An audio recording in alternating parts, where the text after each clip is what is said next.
Habakkuk chapitre 2, verset 4, Romains 1, verset 17, Galates 3, verset 11. Tous ces textes parlent le même langage. Le juste en Christ, celui qui est en Christ, vivra par la foi. Maintenant, parlons de la foi. Êtes-vous prêts? Hébreux 11. Merci Seigneur Jésus. Vous voyez pourquoi l'Église est un bel endroit. Il y a des choses que l'on ne trouve qu'à l'Église. Je suis heureux quand on me dit « Allons à la maison du Seigneur ».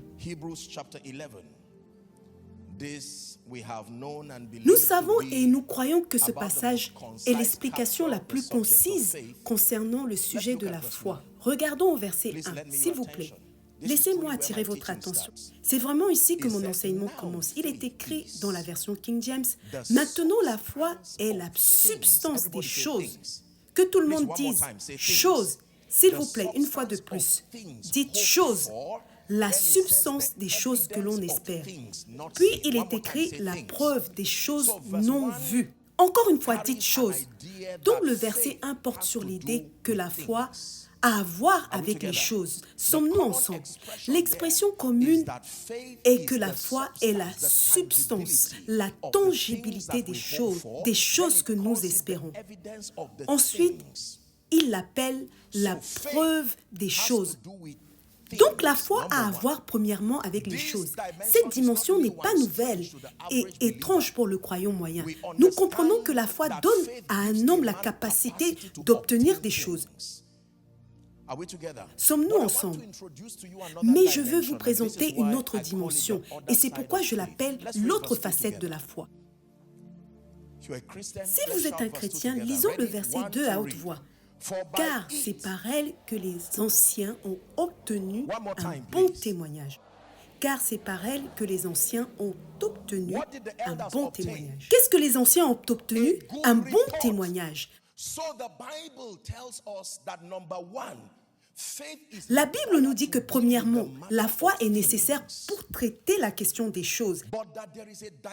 Mais il y a une dimension de la foi que beaucoup de croyants ne comprennent pas. Elle ne délivre pas des choses, elle délivre un témoignage, un bon rapport. Il est écrit que tous les anciens dans Hébreux 11 ont obtenu un bon rapport. Donc, à partir de ce passage, nous voyons premièrement que la foi a deux missions. S'il vous plaît, prêtez attention. Premièrement, la première mission de la foi est de délivrer des désirs et des promesses qui sont conformes à la volonté de Dieu. La première mission de la foi, telle qu'elle est révélée ici, est une plateforme qui délivre des attentes désirées, qui délivre des promesses. Mais ce n'est pas la seule mission de la foi. Dans l'économie de Dieu, la mission la plus supérieure de la foi, écoutez attentivement, est une plateforme pour obtenir un bon rapport, un bon témoignage. Qu'est-ce qu'un bon rapport ou un bon témoignage devant Dieu? J'ai cherché la définition du mot témoignage ou rapport et laissez-moi lire ce que j'ai trouvé. Est-ce que Dieu parle déjà à quelqu'un?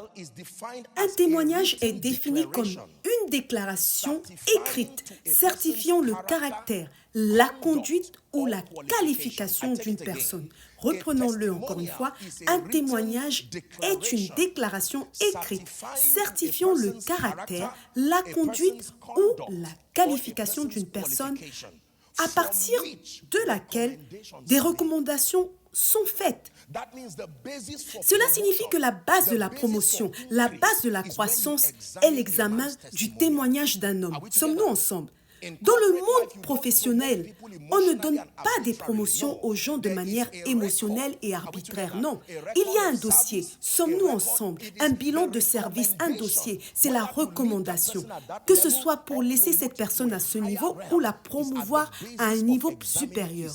Cela se fait sur la base de l'examen de son témoignage. Et la Bible dit que la mission de la foi est de faire sortir votre témoignage. Ce que vous présentez devant Dieu est dans cette vie qui nécessite ou justifie votre élévation ou votre croissance. La Bible dit qu'avec cette foi, tous les anciens ont obtenu de bons rapports. Cela signifie que partout où nous étudions la foi dans la Bible, vous devez être attentif à ces deux choses. Premièrement, les désirs et les attentes obtenus. Deuxièmement, les rapports et les témoignages établis. Si votre perspective de la foi se limite à recevoir des choses et des attentes désirées, il y a un aspect de Dieu que vous ne vivrez jamais et une dimension de grâce que vous ne toucherez jamais. Sommes-nous ensemble? À présent, la compréhension du croyant moyen concernant la foi se limite aux choses. Et vous avez raison, mais le problème est que vous êtes incomplet. C'est pourquoi le verset 1 commence en nous disant « À présent, la foi est la substance des choses et la preuve des choses. » Une fois de plus, la substance des choses et la preuve des choses dans la version King James. Et les choses sont très importantes. Dans Marc 11, verset 24, Jésus enseignait et il a dit, dans la version King James, quelles que soient les choses que vous désirez, lorsque vous priez, croyez que vous les avez reçues et vous les aurez. Il y a donc un endroit pour obtenir des promesses. Les Écritures les appellent les promesses extrêmement grandes et précieuses. Il est écrit que par elles, nous pouvons devenir participants de sa nature divine, ayant échappé à la corruption qui est dans le monde par la convoitise. Par la foi, beaucoup obtiennent des promesses dans les Écritures. Mais la vraie foi biblique n'est pas limitée à l'obtention de choses. Il y a une mission plus élevée et plus supérieure de la foi. Par la foi, nous obtenons de bons rapports. Sommes-nous toujours ensemble? Maintenant, regardons Hébreux 11. Verset 4. La Bible, pour étayer cette compréhension, nous liste 5 personnes parmi d'autres. En fait, il y en a beaucoup d'autres, mais les 5 personnes que je vais examiner dans la Bible qu'on appelle anciens, vous allez découvrir qu'aucun d'entre eux n'a nécessairement reçu de promesses, mais tous ont reçu des rapports. Car vous apprendrez qu'il y a des moments dans votre parcours où la promesse n'est pas encore en vue, et à cause de cela, le diable vous fera croire que vous ne marchez pas par la foi. Pourtant, il y a un rapport. Tout le parcours que vous êtes en train de traverser, c'est pour bâtir votre bilan, votre témoignage. Je commence maintenant mon enseignement. Le premier ancien à travers lequel la Bible commence à nous enseigner la foi est l'homme Abel. Il est écrit, par la foi, Abel offrit à Dieu un sacrifice plus excellent que celui de Caïn, par lequel il obtint un bon témoignage. Quel était son témoignage? Qu'il était juste. C'est tout. Il n'avait pas obtenu des choses, mais il avait un témoignage devant Dieu qu'il était juste. Il était prêt à tout donner pour honorer Dieu. Et la Bible qualifie toujours cela de foi. C'est le premier exemple que la Bible utilise. Vous devez donc comprendre la pensée de Dieu en parlant de la foi. Êtes-vous prêt pour le deuxième? Le troisième exemple est Enoch. C'est par la foi qu'Enoch fut enlevé pour qu'il ne vît point la mort et qu'il ne parut plus parce que Dieu l'avait enlevé. Car avant son enlèvement, il avait reçu le témoignage qu'il était agréable à Dieu. C'était son rapport.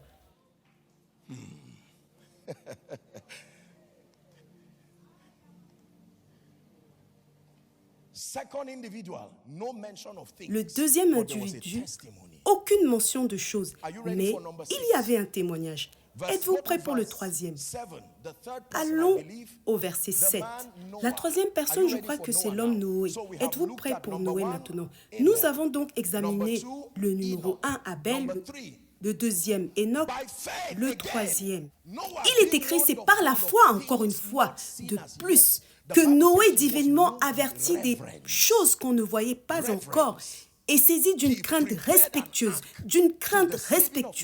il a construit une arche pour sauver sa famille. Et c'est par elle qu'il condamna le monde et devint héritier de la justice qui s'obtient par la foi. C'était son témoignage, qu'il avait de la révérence pour Dieu. Il prenait Dieu au sérieux. Quand Dieu lui parlait, il ne se joignait pas aux moqueurs pour se moquer de lui. Êtes-vous prêts pour le numéro 4? Allons au verset 8. La quatrième personne dans cet ordre, c'est l'homme Abraham, que nous connaissons et appelons le père de la foi. Regardez ceci à présent. Par la foi, Abraham, lorsqu'il fut appelé à aller dans un lieu où il devait par la suite recevoir un héritage, la Bible dit qu'il a obéi et qu'il est parti sans savoir où il allait. Passons à présent au verset 11. C'est par la foi, il est écrit que Sarah aussi reçut la force pour concevoir une semence alors qu'elle n'était plus en âge de concevoir. Quel était son rapport? Elle avait cru à la fidélité de celui qui lui avait fait la promesse. Est-ce que quelqu'un apprend quelque chose à présent? Pouvez-vous voir que la Bible nous dit que ces anciens ont obtenu un bon rapport? Savez-vous que tous n'ont pas obtenu des promesses? Voulez-vous que je vous montre cela dans la Bible? La Bible parle de femmes qui sont mortes et qui ont ramené leur mort à la vie et d'autres qui ont volontairement rejeté la promesse pour une meilleure résurrection. Cela avait le pouvoir de recevoir la délivrance, mais ils ont choisi le témoignage plus que les choses. Il disait que dans l'économie de Dieu, qu'avoir un témoignage devant Dieu est plus grand que simplement obtenir des choses. Ils avaient le pouvoir d'être délivrés, mais ils disaient qu'ils ne le seraient pas. Et pourtant, la Bible les appelle tous des anciens. Apprenons-nous à présent. Parce que vous voyez, la nature de la foi est la suivante. Écoutez ceci.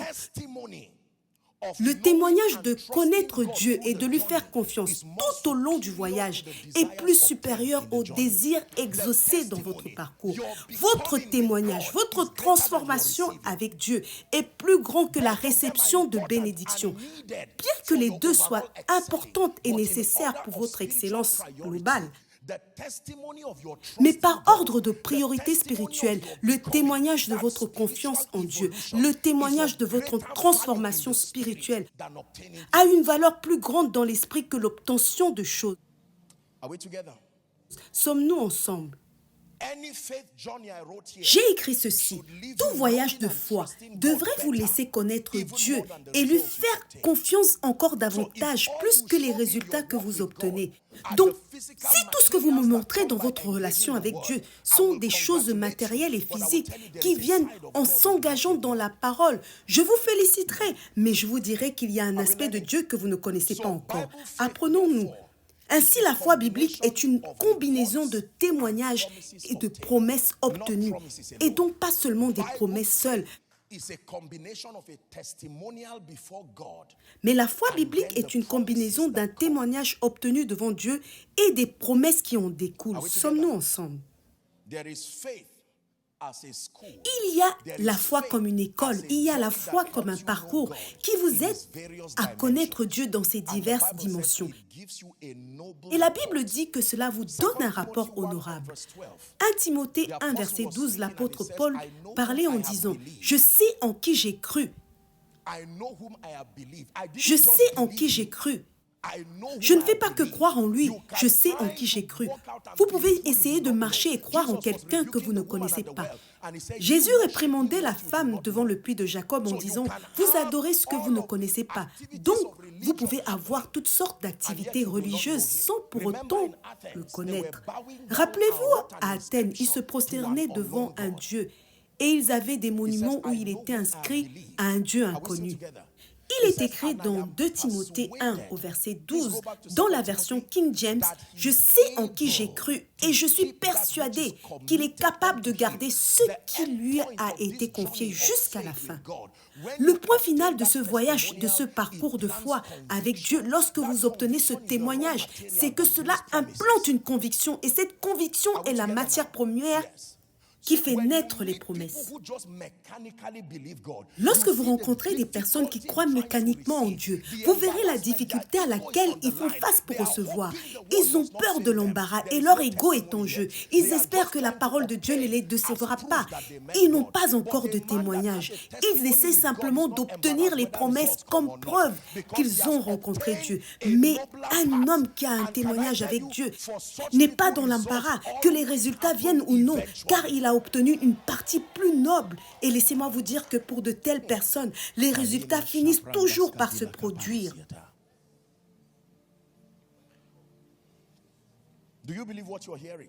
Croyez-vous à ce que vous entendez? Listen, Écoutez, the Bible lets us know that faith la Bible nous fait savoir que la foi, d'une part, permettez-moi de répéter encore une fois pour votre compréhension, la foi est une plateforme spirituelle qui convertit les réalités spirituelles. Rappelez-vous ce que Paul a dit, que nous avons été bénis de toutes les bénédictions spirituelles dans les lieux célestes, en Christ. J'ai d'autres sessions qui traitent des dynamiques pour obtenir les promesses, mais pour commencer ma session ce soir, il est important de présenter cet autre aspect de la foi, car beaucoup de gens, vous faites confiance à Dieu pour que de nombreuses promesses se manifestent.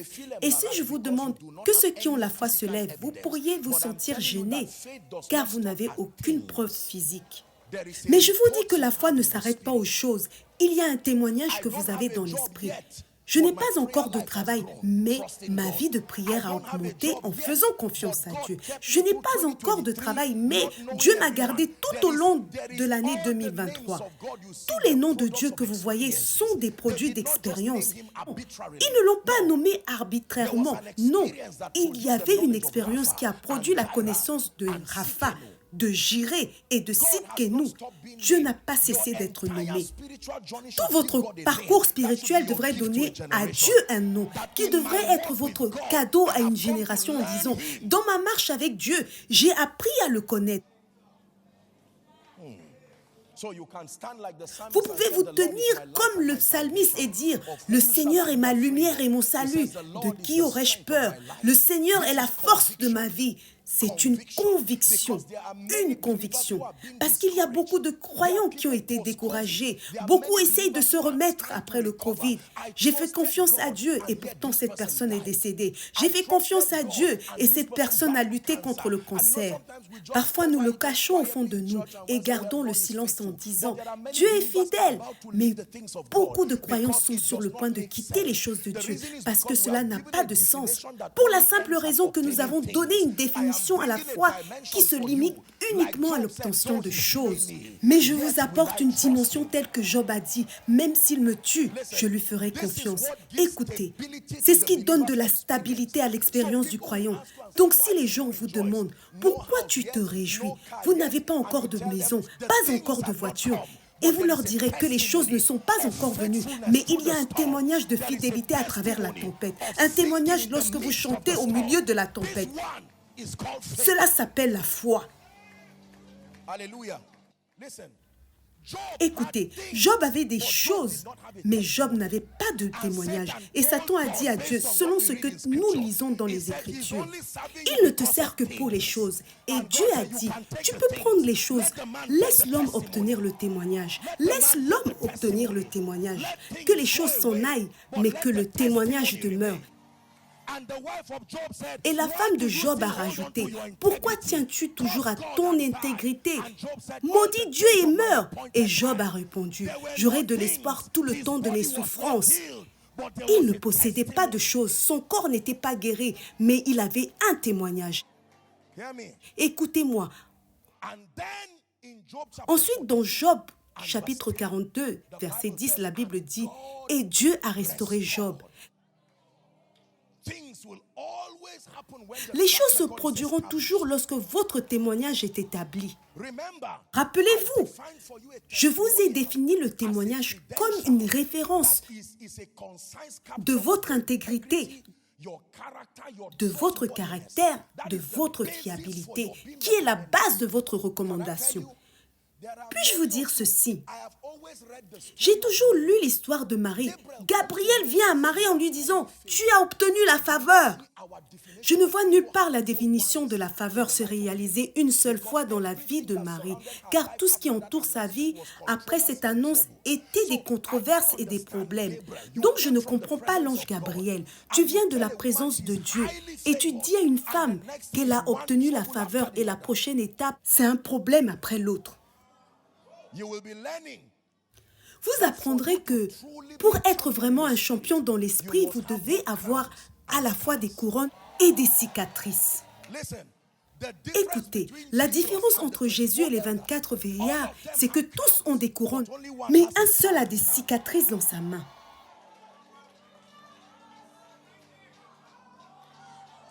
When you get to heaven and you are searching Lorsque for vous those arriverez au ciel et que vous chercherez ceux qui ont des couronnes, elders have les 24 vieillards ont des couronnes. Beaucoup ont des couronnes, mais cherchez celui dont la cicatrice est un témoignage d'amour, qui avait l'option d'appeler 10 000 anges, mais à cause de son amour. Ainsi, quand la Bible dit que Dieu a tellement aimé le monde, ce n'est pas une déclaration, c'est un rapport.